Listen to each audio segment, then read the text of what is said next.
How to Read Poetry Like a Professor by Thomas C. Foster. Introduction. A slightly alien life form. Everybody talks about poetry, but nobody does anything about it. Or maybe that's the weather. Actually, one of the problems with poetry is that people don't talk about it. Or not enough. In part, we don't know what to say. Maybe it's just intimidation. I can't tell you the number of students over the years who told me that they like to write poems, but they don't read them. Seems a little one-sided, doesn't it? And if you don't read them, how do you even know the stuff you're writing is poetry? This suggests an impulse towards poetry is strong in a lot of us, including some who don't much like it. But we already knew that. The modern American poet Marianne Moore said of poetry, "I too dislike it." In a poem, no less, called Poetry. Of course it was. I think that for most people, however, the matter isn't so much not liking poetry as feeling somehow overmatched, as if it were a contest and the other side had better equipment and more skill. Or as more than one student has said to me over the years, "I like poetry, but I don't understand it." Not an enviable position in which to find oneself. I actually think a more accurate second half of that statement would be something closer to, "I don't understand it enough." The truth is that, at least in my experience, readers mostly understand the poems they read. They will get the gist of the poem, especially if the poem is written in their own idiom. If you're reading Shakespeare's Elizabethan English or Geoffrey Chaucer's Middle English, there are nearly insurmountable barriers to understanding for a lot of folks before we ever get to the poetry part. But almost anyone can read a lot of contemporary poetry. Can take plenty away from Adrian Rich or Billy Collins or any of 100 recent poets who intend to be understood. And there are lots and lots of them, honest. What we need then isn't basic literacy skills, although possessing those is an excellent beginning, but the specialized set of tools for dealing with poetry. After all, who wants to spend the time reading something only to mostly understand it? Let's begin to fill that toolbox. The learning how to read poetry story, or for me, the learning to teach how to read poetry story, came when I would teach our course in the classics and translation, or what we called, immodestly, the literature of Greece and Rome.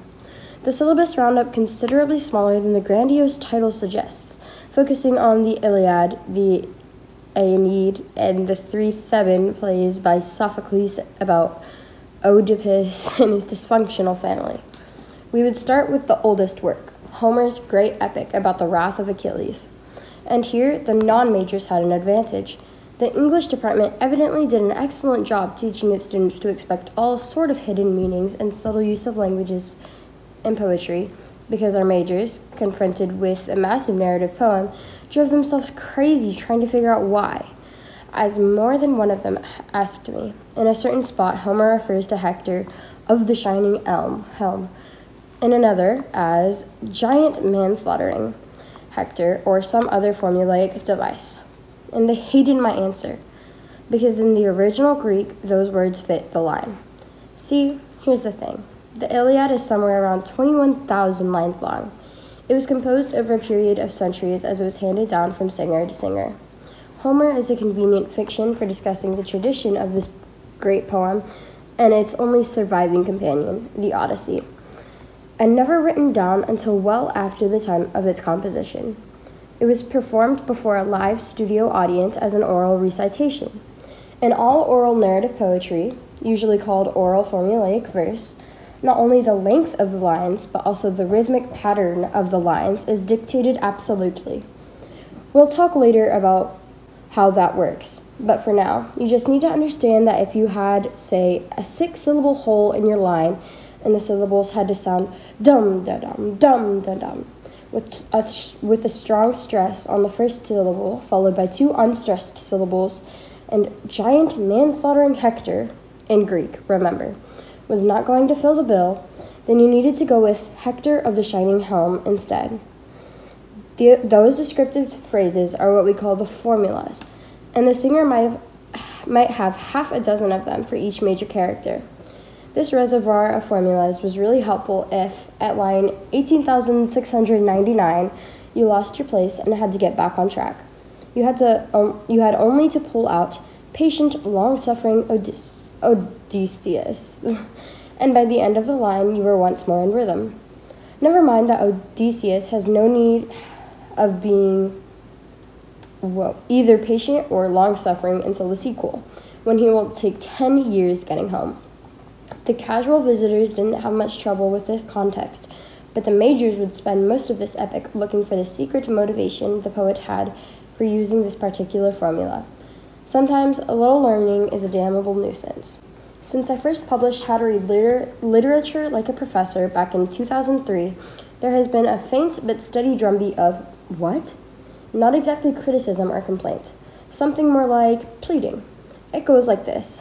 That's all great, but it's mostly about stories and novels, and what I don't understand, and would really like to, is poetry. I heard this especially a few years later when the genre-specific How to Read Novels Like a Professor came out. Okay, fine, but what about poetry? This is hardly surprising. It is possible to get through a fairly decent teacher training English program with minimal contact with poetry, which strategy may seem the safe bet for students who want to avoid stumbling over this genre they really don't understand. But it can be a major liability out in the teaching profession. If the program requires a course in 19th century American literature, for instance, it may be possible to avoid the survey of American Romanticism or realism, either of which would involve poetry, and instead take a course in 19th century American novels, or a major figures course in, say, Mark Twain and Henry James. I saw those choices made many times while advising students. What that means, though, is that the student missed Emerson and Longfellow, or Whitman and Dickinson, all of whom are fairly major figures in American letters. Taken to its logical, or maybe illogical, extreme, what happens is that the only serious poet the students study is Shakespeare, whose work is not inclined to induce a high comfort level with poetry. Could be worse, of course. Could be Milton or Spenser. At least Shakespeare figures prominently in the secondary curriculum. So we in the university community often send our aspiring teachers out into battle woefully underprepared to address poetry. And they often know they're not ready, and they're scared. Come on, it doesn't have to be this hard. First of all, poetry can be a lot of fun. It can be tender, funny, satiric, erotic, lovely, or pretty much any other thing a human being can be. I know of a poem in which the speaker of the poem is confronted by a wife who, frustrated that her husband routinely spends too much time at the pub, compares herself to a glass of beer. It's the sexiest glass of beer ever. What's not to like? And beyond that, there are lots of poems that we can read with no problem once we take down that barrier of defensiveness that we set up when we fear that we may not be up to the job. Beyond that, poetry offers a window into the human experience.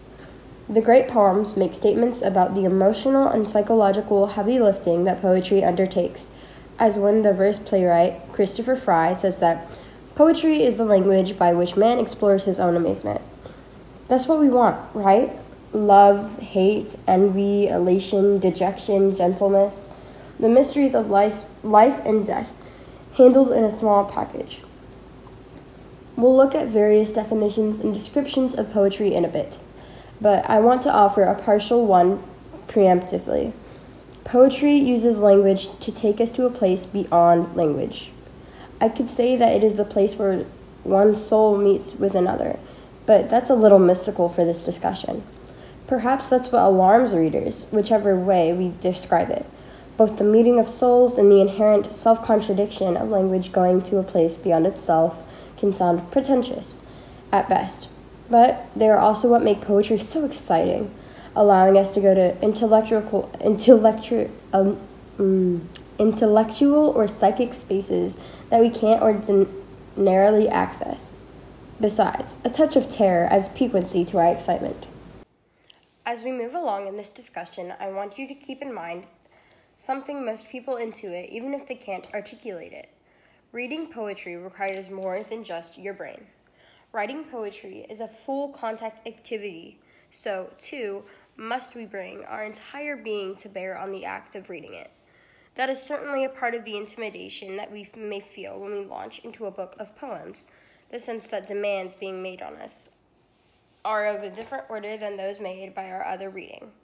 Historian David McCulloch and poet Seamus Heaney are giants in their fields, but a McCulloch biography, Truman, say, or John Adams asks very different things of its reader than Heaney's volumes of verse, North, or Fieldwork, however much those may be informed by history. We assume going into the former that we will learn things we know and maybe occasionally dread, going into the latter that we will be changed. That's okay though. Change is good. Perils and anxieties. If those are the positives that poems can offer us, what are the negatives? Because you know in your bones they exist. The basic problem that readers have with poetry is that they don't know what to do with it. How does it work? What are the rules? I know there's an iambic pin or something or other, but I don't know how it works. And why does it have to look so funny? Herewith, a small sampling of our issues with literature and verse. Poems don't look like other forms of writing. Poems obey unfamiliar rules that other writing doesn't have, and we don't know what they are. There are all these weird terms and jargon that we don't encounter anywhere else, and some of them are foreign. Tetrameter, scansion, prosody, terza rima, iamb, trochee, stanza. Who needs that? What do we do about rhythm? Is it like songs or rap or what? And rhyme for that matter? Sometimes lines don't make sense when we read them. And how come words are out of order sometimes? Ever heard any of those? Or thought them or said them? Yep, me too. What's in it for you? I imagine you want to be able to confront a new poem, one you've never seen before, and not feel a sick knot forming in your stomach.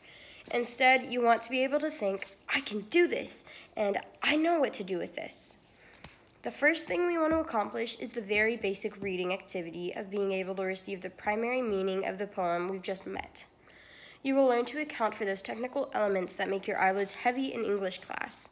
Meter, diction, rhyme, line structures, length, order, regularity, and to see them as allies in reading for meaning and pleasure. We will work on listening for those secondary meanings by paying attention to the echoes that the language of poetry summons up. Every genre has its own grammar, by which I mean a set of rules and practices by which the genre achieves meaning and works its magic. We will explore the grammar that operates in poetry so that we can better understand how poems are made and what we can make out of them. Together, we will break down that defensive wall that we erect against this thing that we don't understand or entirely trust. We will look at a wide variety of poems. Most will be in English because a few things lose as much in translation as poetry. Some will be quite old, but still great.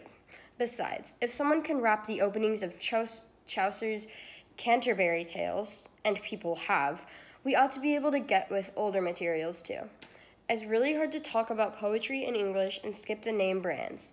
Shakespeare's Hamlet and a sonnet or two, Samuel Taylor Coleridge's Kubla Khan and The Rime of the Ancient Mariner, Walt Whitman's Leaves of Grass, Poe's The Raven.